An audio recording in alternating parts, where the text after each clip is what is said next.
that's why Esau is pushing a control right now. You could see the freedom of this world is leaving the world. So Esau's trying to take back control because he could see that his time is going out. So he's trying to basically suck onto whatever he can.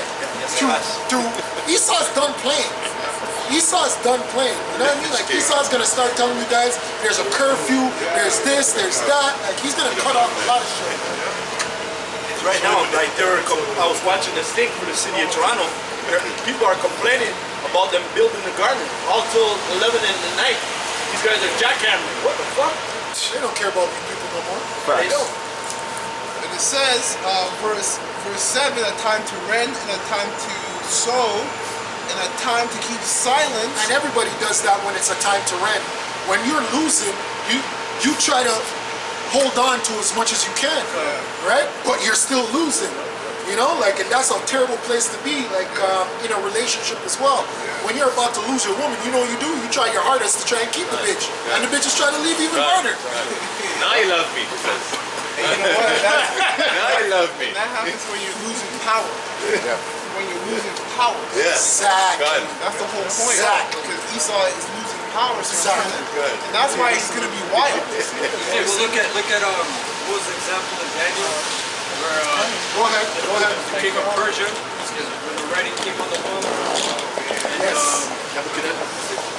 Babylon, not Persia, Babylon, and he got his magi's and the sorcerers, and they couldn't decipher it, and that he killed them. He said, go seek out a man, and he found Daniel. He was bugging out, because he was losing his kingdom. He said, what is it? So did Saul. Remember Saul? Saul. And he was losing his name. He got anxious. Paranoid, And that's where the trust of the Lord comes in. That's why it says, make not haste in the time of trouble. King David did those type of things, man. You know, put his trust in the Most High. Like even when he was encamped around about him, and then he got delivered up in that chariot, the Most High opened up his eyes and showed him all of this stuff. That's in the second books of Samuel and in Psalms. And it says a time to get. A time to keep silence. So how it said earlier, time to keep silent, man. Ask the stuff. I don't know, right?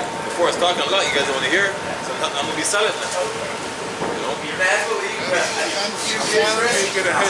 may get some headlines. I don't want to. And a time to speak. And right now we're speaking, but that's getting cut short. We're gonna get cut short. And a time to love and a time to hate. We're definitely in a time of hate. You know? And a time to... Yeah, because how long have you heard, man? Since I was in school, all I heard was love and one love and Rainbow Coalition. When has there been love in this world? You know? And all that love that you sodomites are talking about is all just pansexuality. That's right. Loving little boys and girls. That's right. Widows like that. That's right. I'm surprised it wasn't a rainbow umbrella. I'm surprised You have to ask Esau to define his words, man. Every time I love, right? You're thinking of something else, and we know the love is to do what the Lord asks us to do. That's Esau's love. Right? The commandments, right? And in time with freedom, there's no freedom, man. All the freedom that people have is gay rights. Right? They want the freedom to be homosexual or pansexual, right? To be wicked. That's it. That's right. Oh, lands are free. You're free to do nothing. Free to rebel. That's it. And it says a time to love, a time to hate, a time of war, which is, we're getting to the climax of that, like the elder said, it's just the beginning.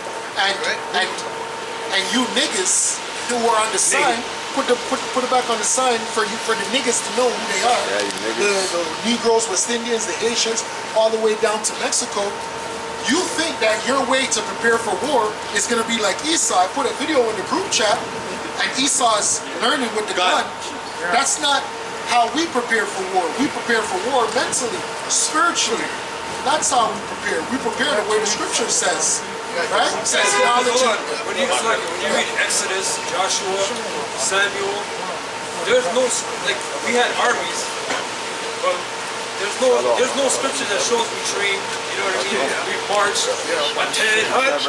You know, we did. You know what I mean? Like I'm sure Jake's worked out and shit, Oh, yeah. but it wasn't like That's an exercise Esau in trained, man. You know what I mean? It's good. You're okay. You're okay. You're okay. It was all through the spirit, man. It was all through the spirit.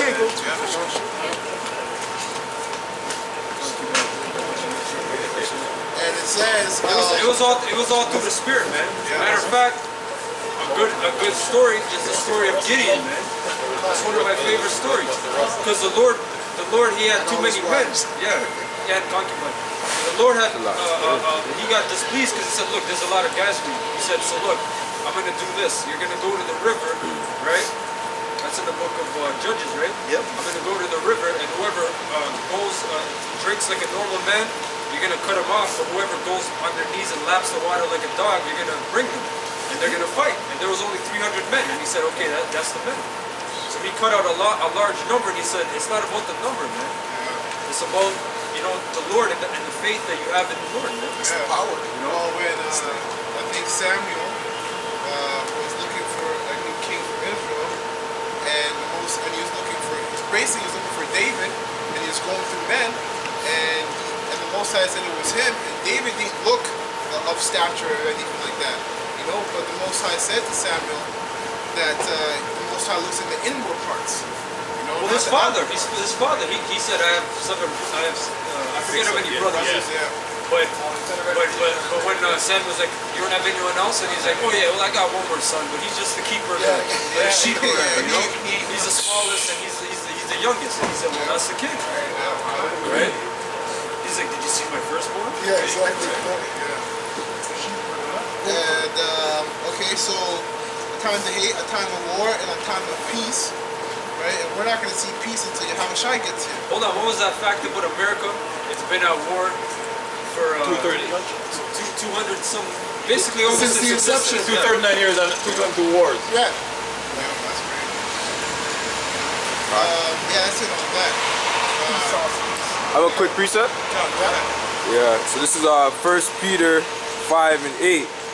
And it says, be sober, be vigilant, because your adversary the devil, as a roaring lion. Yeah, and the way that you get sober in this truth is actually by studying, right? Because to be sober means to be clear-minded. And the way you get clear-minded in this truth is actually to study, to research, right? Brothers gotta learn how to do research as well for yourselves, right? A lot of brothers call the elders or text the elders, hey elder, so and so and so and so. Yeah, that's cool, but we're in the time of information right now. You could do it yourself. You know what I mean? Like, just take the time out, man. Trust me, the information is all there. Not saying that you won't need the elders. Of course, that's just the order. But we're in a time of research as well, man. Brothers can dig deep for themselves. You'll be surprised of how Yahushua will work with you, right? Go ahead. It's a command, Revelation 1 and 3. Blessed is he that readeth and understand the words. So we're admonished.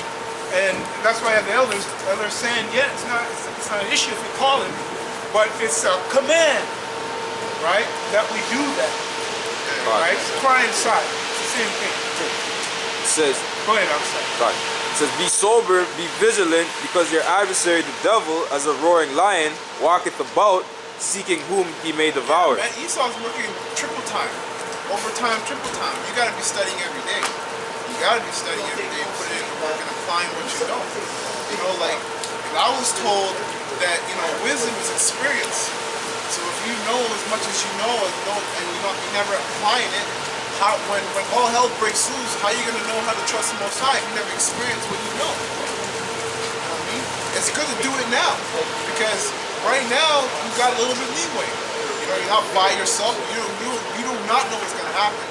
You're not by yourself. You're with other brothers. So it's good to work on that now. So you're not, at the end of the day, it's about faith, but you still got to put in the work, right? Is that it on that? Yeah, that was it. Okay, Con, I got Ecclesiasticus 2 verse 1. It says, my son, if thou come to serve the Lord, Yahweh, prepare thy soul for temptation. And I brought this out now when you were talking about when you get the chip, because that's really when everybody's going to be tried.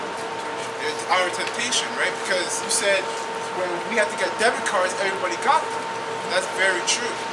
Because you have to put yourself in the mind state that, okay, am I ready to lose this, that, and the third? Can I lose this, that, and the third? More willing I can lose this, that, and the third.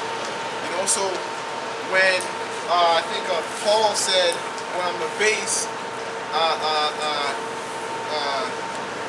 roughly paraphrasing. Base and not on balance. Yeah, Tawana. Know how to be based on a balance. So basically keep me in the middle. You know? Because being in the middle, being in balance, is when you exercise faith at the most. You know, when you have all the money in the world, it's hard to have faith in the Most High. You have all this money. That's true, because you don't give